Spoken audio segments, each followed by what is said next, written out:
కేంద్ర ఆర్థిక శాఖ మంత్రి నిర్మలా సీతారామన్ గారు 2025-26 ఆర్థిక సంవత్సరానికి సంబంధించినటువంటి బడ్జెట్ని ఫిబ్రవరి 1వ తారీఖున ప్రవేశపెట్టారు. అందులో మనం గత వీడియోలో చెప్పుకున్నట్టుగా ఒక 6 సెక్టార్స్ మీద మేము పూర్తి స్థాయిలో వాళ్ళు వాడిన పదం కూడా ఏంటంటే ట్రాన్స్ఫర్మేటివ్ రిఫార్మ్స్, అంటే మొత్తం పూర్తి స్థాయిలో అసలు ఉన్నది మారిపోయే విధంగా మేము రిఫార్మ్స్ చేస్తాము అని చెప్పని ఒక 6 డొమైన్స్లో చేస్తామని చెప్పని ఆ 6 రంగాల పేర్లు చెప్పారు. ఏమిటి 6 రంగాలంటే taxation, power sector, urban development, mining, finance sector and regulatory reforms. ఈ 6 డొమైన్స్లో మేము పూర్తిగా మొత్తం మార్పు వచ్చేట్టుగా చేస్తాము అని చెప్పని ఈ బడ్జెట్లో చెప్పారు. అయితే ఇప్పుడు మనం ఇందులో పవర్ సెక్టార్ని గురించి మనం ఈ వీడియోలో మాట్లాడుకుందాం. ఎందుకంటే ఇప్పుడు మన రాష్ట్రంలో రగులుతున్నటువంటి సమస్య కూడా అదే కాబట్టి మనం దాని మీద మాట్లాడుకుందాం. పవర్ సెక్టార్లో ఏం చేస్తామని చెప్పారు వీళ్ళు, పారా 60లో చెప్పారు బడ్జెట్లోనే. We will incentivise electricity distribution reforms, అంటే విద్యుత్ పంపిణీ వ్యవస్థ రిఫార్మ్స్ చేస్తాము, పంపిణీ వ్యవస్థ పూర్తిగా మార్చేస్తాము అని చెప్పని చెప్పారు. ఇది గనక ఈ మార్పు ఇది స్టేట్కి కూడా సంబంధించింది కాబట్టి ఇది గనక చేస్తే రాష్ట్రాలకి ఒక ఎర వేశారు. ఏమని ఎర వేశారంటే మీరు జిఎస్డిపిలో అదనంగా 0.5% అప్పు చేసుకోవడానికి పర్మిషన్ ఇస్తాం. వాళ్ళు డబుల్ ఈటింగ్ కాదు, అప్పు చేసుకోవడానికి పర్మిషన్ ఇస్తాము అని చెప్పని దాంట్లో చెప్పారు. అంటే మన జిఎస్డిపిలో రాష్ట్రాలు వాళ్ళ జిఎస్డిపిలో 3% వరకు, అంటే రాష్ట్ర స్థూల ఉత్పత్తి అంటారు, దాంట్లో 3% వరకు మాత్రమే అప్పు చేయొచ్చు. 3% దాటాలి అంటే మళ్ళీ సెంటర్ పర్మిషన్ కావాలి. అందువల్ల మీకు పర్మిషన్ ఇస్తాం, అప్పులు చేసుకోండి, 0.5% ఇస్తాం, కానీ మీరు మొత్తం ఈ సంస్కరణలన్నీ అమలు జరపాలి అని చెప్పారు. ఇంతకీ విద్యుత్ రంగంలో ఏమి సంస్కరణలు చేయబోతున్నారు, ఇది మనం చూడాల్సింది. మీ అందరికీ జ్ఞాపకం ఉంటే 2020లో మనమంతా కోవిడ్ దీంట్లో ఉన్నప్పుడు మనకి ఇంట్లో టీవీలే గతయినాయి, బయటికి వెళ్ళడానికి వీలు లేదు, ఎందుకంటే లాక్డౌన్లో ఉన్నాం. ఈ ఇంట్లో టీవీల్లో ఒక 5 రోజుల పాటు నిర్మలా సీతారామన్ గారు వాళ్ళు చేయదలుచుకున్న సంస్కరణలన్నింటినీ కూడా చెప్పారు. ఈ సంస్కరణలన్నింటిలో కూడా వాళ్ళు చెప్పిన దాంట్లో ఒకటి కీలకమైనటువంటి అంశాలు ఏంటంటే, ఒకటి మన ఈజ్ ఆఫ్ డూయింగ్ బిజినెస్, రెండవది 1 నేషన్ 1 రేషన్ కార్డ్, 3 ఈ విద్యుత్ రంగంలో సంస్కరణలు, 4 వచ్చేటప్పటికి పట్టణ సంస్కరణలు. ఈ 4 రకాలైనటువంటివి కూడా వాళ్ళు చేస్తామని చెప్పారు. అవి కనుక చేస్తే మీకు అప్పు తెచ్చుకోవడానికి పర్మిషన్ ఇస్తామని ఇప్పుడు చెప్పినట్టుగానే అప్పుడు కూడా చెప్పారు. సరే, ఇది పరిస్థితి. అప్పటి నుంచి మొదలైన తర్వాత కేంద్రం ఊరుకోలా.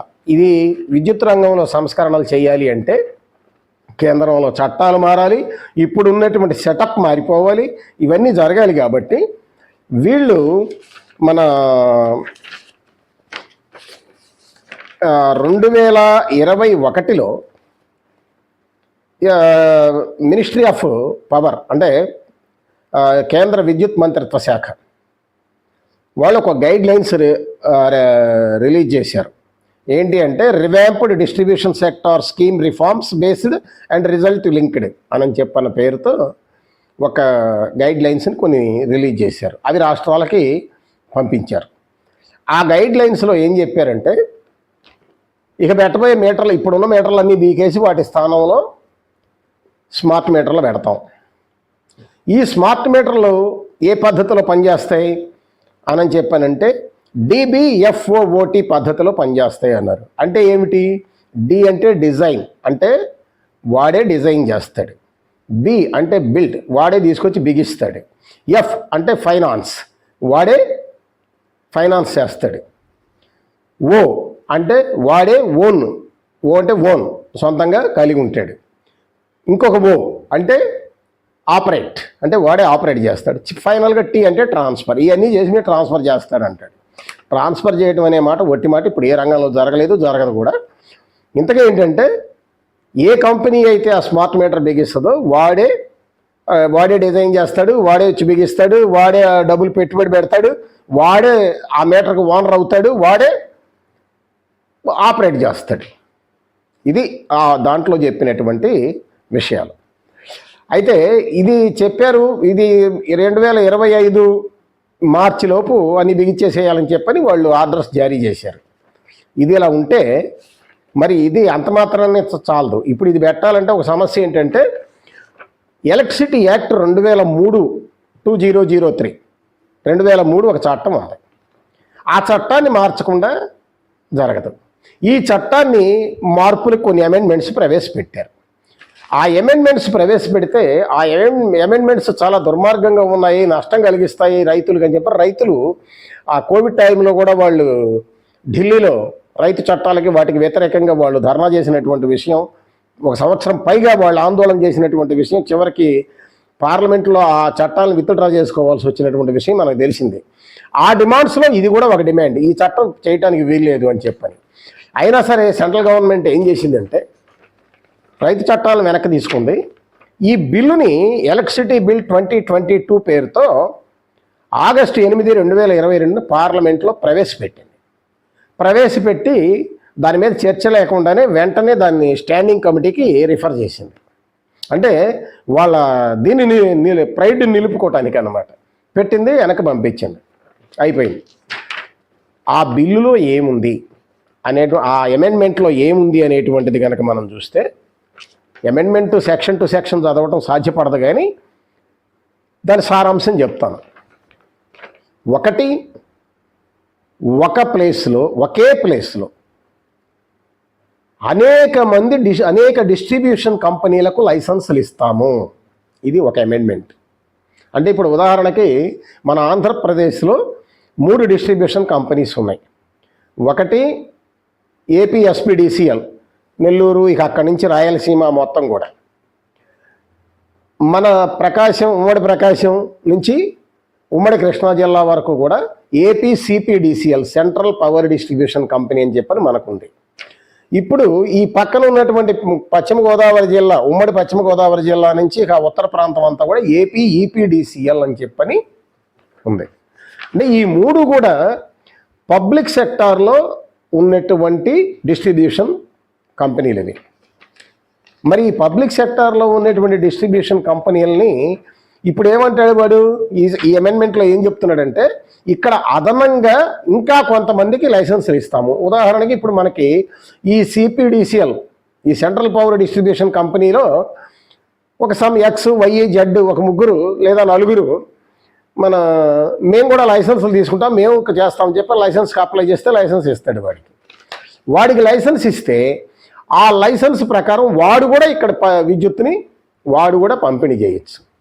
అయితే వాడు కూడా పంపిణీ చేయాలంటే ఏం చేయాలి, వాడు ఓన్ లైన్స్ వేసుకోవాలి. ఇట్లా లైసెన్స్ తీసుకున్న ప్రతివాడు లైన్లు వేసుకుంటూ పోతే ఏమవుతుంది, మొత్తం లైన్లన్నీ కూడా మనకి ఊరంతా లైన్లు తీగలైపోతాయి. కాబట్టి ఇది అసాధ్యం. అందుకని ఏం చేశారంటే దానికి కూడా ఒక అమెండ్మెంట్ పెట్టారు. దీంట్లో ఎవరైతే ఈ మిగతా వాళ్ళకి లైసెన్స్ ఇచ్చే నాటికి వాళ్ళ యొక్క లైన్స్ వేసి ఉంటాయో ఆ లైన్స్ని తర్వాత తీసుకునే వాళ్ళకి పంచాలి, వాళ్ళకు కూడా షేర్ చేయాలి అని చెప్పారు. వాళ్ళకు కూడా షేర్ చేయటం అంటే వాళ్ళు కూడా ఈ లైన్స్ని వాడుకుంటారు. కాకపోతే వాడుకున్నందుకు ఏదో కొద్ది అమౌంట్ కడతారు. అది ఎన్నాళ్ళు కడతారు అనేటువంటి తర్వాత సంగతి. నెక్స్ట్ వీళ్ళు మిగతా వాళ్ళకి లైసెన్సులు ఇచ్చే నాటికి ఇప్పటికే PPAలు కొంతమంది పవర్ పర్చేజ్ అగ్రిమెంట్లు చేసుకొని ఉంటారు. ఏది జనరేషన్ స్టేషన్స్. ఉదాహరణకి మన VTPS ఉంది కదా, ఇక్కడ NTTPS అంటారు దాన్ని. ఈ VTPS నుంచి ఒక 1000 మెగావాట్లు కొంటామని CPDCL అగ్రిమెంట్ చేసుకుంది అనుకోండి. 1000 మెగావాట్లు అది తీసుకొని డిస్ట్రిబ్యూట్ చేస్తుంది. కానీ ఇప్పుడు వీళ్ళు ఉన్నారు కదా, ఈ మిగతా వాళ్ళకు కూడా ఇంకో 4కి ఇచ్చారనుకోండి, మొత్తం 5 అవుతారు దీంతో కూడా. ఇప్పుడు ఆ మొదట ఉన్నటువంటి PPAలను కూడా వీళ్ళు 5 పంచుకోవాలి. అంటే 5 రెళ్ళు 1000, ఒక 1000 మెగావాట్లు అంటే 200 చొప్పున పంచవచ్చు. అంటే ఏమవుతుంది, ఇది కూడా ఒక అమెండ్మెంట్ పెట్టారు. అంటే దీంట్లో మన CPDCL 1000 మెగావాట్లు సప్లై చేసేటువంటిది ఇక 200 మెగావాట్లకే కుదించుకోవాల్సి వస్తుంది. ఇంకొకటి అదనంగా తీసుకుంటే ఇంకా తగ్గిపోద్ది. అంటే దీని అర్థం ఏంటి అంటే ఈ మొత్తం కూడా పబ్లిక్ సెక్టార్ మొత్తాన్ని కూడా ప్రైవేట్ కంపెనీలు వాడుకోవటానికి వీలుగా ఈ అమెండ్మెంట్స్ చేశారు. ఇది పరిస్థితి. ఇక దాంట్లో కూడా స్మార్ట్ మీటర్స్ పెడతారని చెప్పారు. ఇది అయితే ఆ బిల్లు ఇందాక చెప్పినట్టుగా అది పార్లమెంట్లో ప్రవేశపెట్టారు. పార్లమెంట్లో ప్రవేశపెట్టి వెంటనే స్టాండింగ్ కమిటీకి పంపించారు. ఇంకా బయటికి రాలా. వీళ్ళకి అవసరం అవుద్ది, ఈ సంవత్సరం బయటికి తీస్తారు దాన్ని. అయితే దీనికి ముందుగానే ఈ బిల్లు ఇంకా రాలేదు, రాకముందుగానే స్మార్ట్ మీటర్లు బిగించడం అనేటువంటిది ప్రారంభించారు. మన ఆంధ్రలో కూడా ప్రారంభించారు. ఈ స్మార్ట్ మీటర్లు ప్రారంభించడం అనేది అనాథరైజ్డ్. కానీ ఇప్పుడు ఆథరైజ్ చేసుకోవడం కోసం వాళ్ళు ఏం చేశారు, ఎలక్ట్రిసిటీ రెగ్యులేటరీ కమిషన్ నిబంధనలకి కొన్ని అమెండ్మెంట్స్ మొన్న ప్రవేశపెట్టారు. దానికి అబ్జెక్షన్స్ తెలియజేయమన్నారు. విద్యుత్ వినియోగదారుల ఐక్య వేదిక పేరుతో మేము కూడా దానికి అబ్జెక్షన్స్ అవి తెలియజేసాం. ఇంతగా ఆ అమెండ్మెంట్స్ ఏం పెట్టారు అంటే ప్రతి డిస్ట్రిబ్యూషన్ లైసెన్స్ తీసుకున్న ప్రతి డిస్ట్రిబ్యూషన్ కంపెనీ వాడు కూడా స్మార్ట్ మీటర్లే బిగిస్తాడు. ఇక కాదు, ఉన్నాయి కూడా స్మార్ట్ మీటర్లే బిగిస్తారు. అలాగే ఈ స్మార్ట్ మీటర్లకి బోత్ వే కమ్యూనికేషన్ ఉంటుంది. బోత్ వే కమ్యూనికేషన్ అంటే ఏంటి? ఒకటి ఏఎంఐ అంటే దాన్ని ఏమంటే అడ్వాన్స్డ్ మీటరింగ్ ఇన్ఫ్రాస్ట్రక్చర్. అంటే ఏం లేదు, ఇది ఈ మీటర్ పనిచేయాలి అని చెప్పానంటే దీనికి అడ్వాన్స్డ్ ఇన్ఫ్రాస్ట్రక్చర్ కావాలి. ఆ ఇన్ఫ్రాస్ట్రక్చర్ కూడా దీంట్లో ఇంక్లూడ్ అయి ఉంటుంది. నంబర్ 2 ఏఎంఆర్ అంటే ఆటోమేటెడ్ మీటర్ రీడింగ్. ఈ అప్లికేషన్ కూడా ఉంటుంది. అంటే ఏం లేదు, ఎక్కడో బ్యాక్ ఎండ్ ఆఫీసులో కూర్చుంటే మన ఇంటి దగ్గర ఉన్నంత ఏ క్షణంలో ఎంతెంత కాల్చాడు అనేటువంటిది రికార్డ్ అయిపోతూ ఉంటుంది అన్నమాట. ఈ రెండు కూడా ఉంటాయి అని చెప్పని ఒక అమెండ్మెంట్ పెట్టారు. 3వ అమెండ్మెంట్ ఏం పెట్టారు, దీని ఖర్చు ఈ మీటర్కి సంబంధించినటువంటి ఇన్ఫ్రాస్ట్రక్చర్ ఈ మొత్తం ఖర్చుని ఎవడైతే సర్వీస్ తీసుకుంటారో కన్జ్యూమర్ ఉన్నాడో వాడే భరించాలి.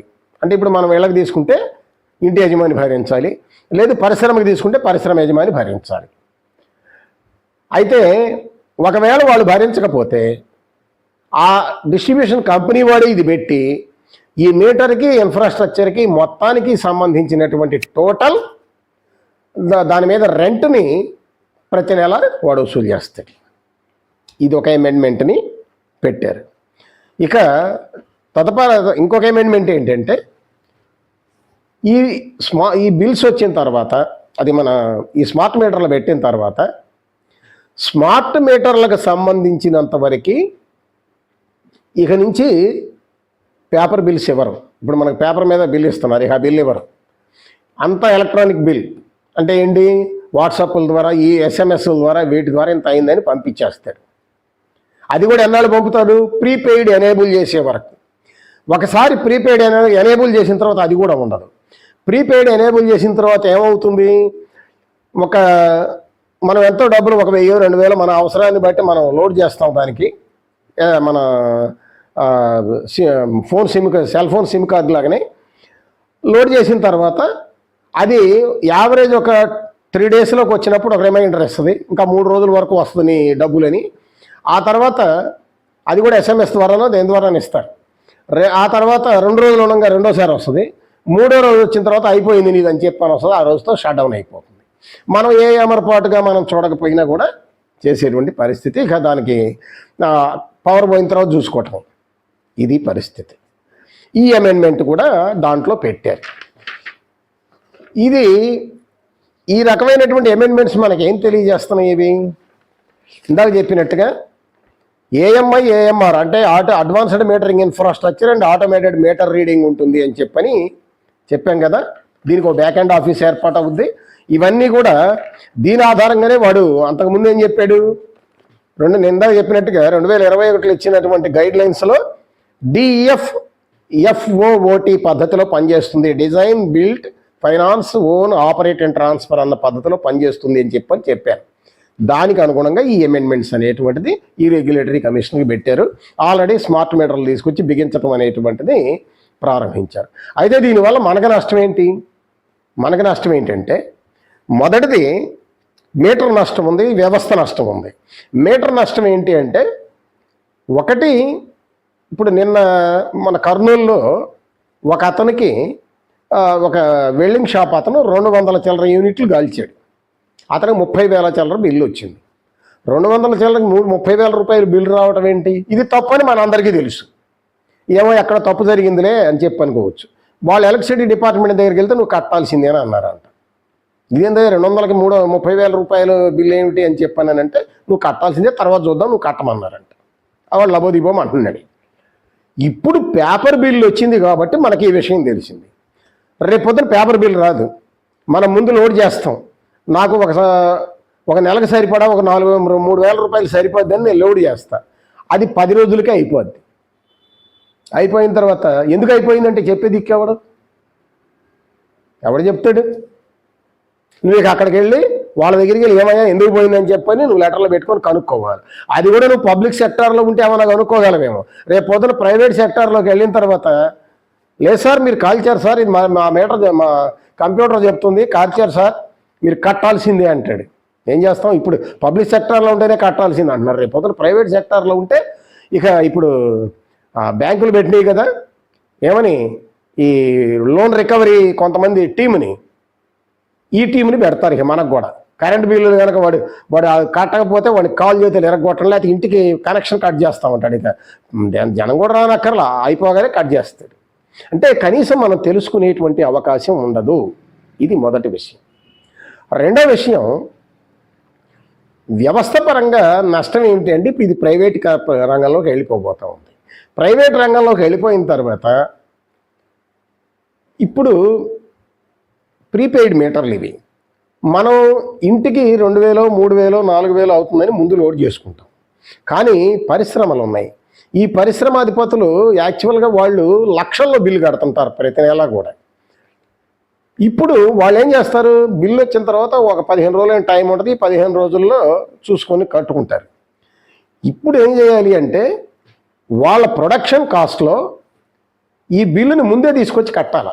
అంతకుముందు సరుకుని కాస్త కోస్తో డెలివరీ చేసి కొద్దిగా గొప్ప అమ్ముడుపోయిన తర్వాత వాళ్ళు అవతల కట్టుతుండేవాళ్ళు. 15 రోజులు టైం ఉంటుంది కాబట్టి ఇప్పుడు ముందే కట్టాలి. ముందే కడితే వాళ్ళ యొక్క వర్కింగ్ క్యాపిటల్ అన్నటువంటిది విపరీతంగా పెరిగిపోతుంది. ఈ విపరీతంగా పెరిగిపోయిన తర్వాత కొన్ని పరిశ్రమలు, కొన్ని స్టార్టప్ పరిశ్రమలు ఈ కట్టలేక మూలబడతాయి. ఈ కట్టలేక మూతబడిపోయేటువంటి పరిస్థితి కూడా స్టార్టప్లే కాదు, కొన్ని మామూలు చిన్న చిన్న పరిశ్రమలు కూడా మూతబడిపోయేటువంటి పరిస్థితి దీంట్లో ఉంది. ఇది రెండో విషయం. మూడో విషయం ఏంటి? పోనీ ఎవరన్నా రన్ చేసినా వాళ్ళు ఉత్పత్తి చేసేటువంటి ప్రొడక్షన్ యొక్క కాస్ట్ విపరీతంగా పెంచాల్సిన పరిస్థితి వస్తుంది. ఈ రకంగా వాళ్ళు గాజేస్తుంటే ఏ రేట్ వేసాడో తెలియదు, ఎంత కడుతున్నాడో తెలియదు, ఏం చేస్తున్నాడో తెలియదు. అది లాగేసుకుంటూ ఉంటే, డబ్బులు లాగేసుకుంటూ ఉంటే ఇది ఒక దోపిడీకి లాగేసుకోవడం, ప్రజలు జేబులు కొట్టడానికి ఒక మంచి మార్గం అన్నమాట. లాగేసుకుంటూ ఉంటే వాళ్ళ ప్రొడక్షన్ కాస్ట్ ఏమవుతుంది? విపరీతంగా పెరిగి అదంతా సరుకు మీద పడి చివరికి ధరలు అనేటువంటివి విపరీతంగా పెరుగుతాయి. అలాగే ఇప్పుడు ఎలక్ట్రిసిటీ అనేటువంటిది ప్రతి రంగంలోకి దోచుకొచ్చింది. కార్పెంటర్ పని చేయాలన్నా ఎలక్ట్రిసిటీ మిషన్, చిన్న చిన్న మిషన్స్తో, హ్యాండ్ టూల్స్తో పనిచేస్తున్నాడు. అట్లాగే ఇప్పుడు బండలు వేసేవాళ్ళు, సీలింగ్ వేసేవాళ్ళు, ఎలక్ట్రీషియన్స్, ఇట్లా మీరు ప్రతి రంగంలో కూడా, టైలర్స్, మీరు ప్రతి రంగంలో కూడా ఎలక్ట్రిసిటీ లేకుండా పని జరిగేటువంటి పరిస్థితి, ఎలక్ట్రికల్ టూల్స్ లేకుండా చివరికి పిండి రుబ్బేవాళ్ళు, ఇట్లాంటివన్నీ కూడా ఇవాళ ఎలక్ట్రిసిటీ అలా చొచ్చుకుపోయింది. మన వంటగదిలో నుంచి మన సెల్ ఫోన్ వరకు మొత్తం ఎలక్ట్రిసిటీని. ఇప్పుడు ఈ ఛార్జెస్ ఈ రకంగా దోపిడీ జరగటం మొదలు పెడితే సర్వీసెస్ రేట్లు కూడా విపరీతంగా పెరుగుతాయి. వాడికి కూడా తెలియదు కదా, వాడు ఎంత ఇది చేస్తాడో వాడికి కూడా తెలియదు. కాబట్టి సర్వీసెస్ రేట్లు కూడా విపరీతంగా పెరుగుతాయి. కాబట్టి ప్రొడక్షన్ రేటు పెరుగుద్ది, ప్రొడ్యూసర్ ఒక ఉత్పత్తి రేటు పెరుగుద్ది, అలాగే సర్వీసెస్ రేట్లు పెరుగుతాయి. మొత్తంగా చూసినప్పుడు ఎకానమీ ఒక కాస్ట్లీ అయిపోయి సామాన్యుడే కాదు మధ్యతరగతి వాడికి కూడా అందుబాటులో లేని పరిస్థితిలోకి వెళ్ళిపోయిన తర్వాత చివరికి ఎకానమీ కూడా దెబ్బతినిపోయేటువంటి పరిస్థితి ఏర్పడుతుంది. ఇది మొదటి విషయం. రెండో విషయం ఏంటి, ఇప్పుడు అందులో ఉద్యోగులు పనిచేస్తున్నారు ఆ రంగంలో, రేపు పొద్దున ఉద్యోగులు పోతారు. ఇప్పుడు ఉదాహరణ బిఎస్ఎన్ఎల్ ఉంది, పబ్లిక్ సెక్టార్ సంస్థ. దాంట్లో ఎంత విఆర్ఎస్ ఇచ్చినా ఇప్పుడు ఉన్న వాళ్ళందరూ పర్మనెంట్ వాళ్ళు ఉన్నారు ఎక్కువ మంది. కానీ ఇప్పుడు అదే ఇంటర్నెట్ని మనకి ఎయిర్టెల్ వాళ్ళు, లేకపోతే మన యాక్ట్ వాళ్ళు, ఇలా రకరకాల వాళ్ళు అందరూ ప్రొవైడ్ చేస్తున్నారు. వాళ్ళందరూ కూడా ఏముంది అక్కడ, వాళ్ళందరూ టెంపరీ ఉద్యోగులే, వాళ్ళు కొంత జీతం ఇచ్చి పెట్టుకుంటున్నారు. అంటే ఉపాధి దెబ్బతింటుంది, ఉద్యోగాలు దెబ్బతింటాయి. ఉద్యోగాలు దెబ్బతిన్న తర్వాత ఈ నిర్మలా సీతారామన్ గారు ఇచ్చిన 12 లక్షలు ఇంకా అది ఇచ్చారని అనిపించుకోవడం తప్ప వీళ్ళకి ఆ 12 లక్షలు కూడా జారరు. ఇది పరిస్థితి. కాబట్టి ఉద్యోగాలు పోతాయి. మనకి ఇంటికి వచ్చి మీటర్లు తీసి మీటర్ రీడింగ్ తీసేవాళ్ళు పోతారు, మన లైన్ మేళ్ళు పోతారు. వీళ్ళందరూ పోయి చివరికి మొత్తం కూడా ఈ వ్యవస్థ అంతా ప్రైవేట్ రంగంలోకి వెళ్ళిపోతుంది. ఇది మనకి నష్టదాయకం, వ్యవస్థకి నష్టదాయకం, ఆర్థిక వ్యవస్థకి నష్టదాయకం. దీన్ని గనక ఎదుర్కోకపోతే రాబోయేటువంటి కాలంలో మనం చాలా నష్టపోతాం. అందుకని చెప్పని దీన్ని ఆదిలోనే ఎదుర్కోవాల్సినటువంటి అవసరం ఉంది. మన చంద్రబాబు నాయుడు గారి ప్రభుత్వం ఎన్నికలకు ముందు చెప్పింది, మేము స్మార్ట్ మీటర్లు పగలు కొట్టండి, అవి పగలు కొట్టండి, ఈ పగలు కొట్టండి అని చెప్పారు. ఇప్పుడు ఎన్నికలు అయిపోయిన తర్వాత మాట్లాడకపోవడం కాదు, చాలా బాగుంది బడ్జెట్ అని చెప్పాడు ఈయన. మీటర్లు పెడుతున్నారా బాబు అని చెప్పని, స్మార్ట్ మీటర్లు పెడుతున్నారు, ఇది నష్టం అని చెప్తే పట్టించుకునేటువంటి పరిస్థితి ఈ ప్రభుత్వానికి లేదు. కాబట్టి నష్టం ఎవరికి అంటే అల్టిమేట్గా ప్రజానీకం అన్నటువంటి వాళ్ళు దీన్ని ఎదుర్కోవాల్సినటువంటి అవసరం ఉంది, సమైక్యంగా ఎదుర్కోవాల్సిన అవసరం ఉంది. ఇప్పుడు విద్యుత్ రంగాన్ని బాగు చేసినటువంటి ఢిల్లీకి వెళ్ళి, వాళ్ళు మనకంటే బాగా చేశారు, ఢిల్లీకి వెళ్ళి ఢిల్లీని ధ్వంసం చేశాడు కేజ్రీవాల్ అని చెప్పి వస్తున్నాడు ఈ చంద్రబాబు నాయుడు గారు. కానీ ఇక్కడ జరుగుతున్న ధ్వంసం సంగతి ఏందో చెప్పటం. ఇది పరిస్థితి. కాబట్టి దీన్ని మనం ఎదుర్కోవాల్సినటువంటి అవసరం ఉంది అనేటువంటి విషయాన్ని గుర్తుపెట్టుకోవాలి.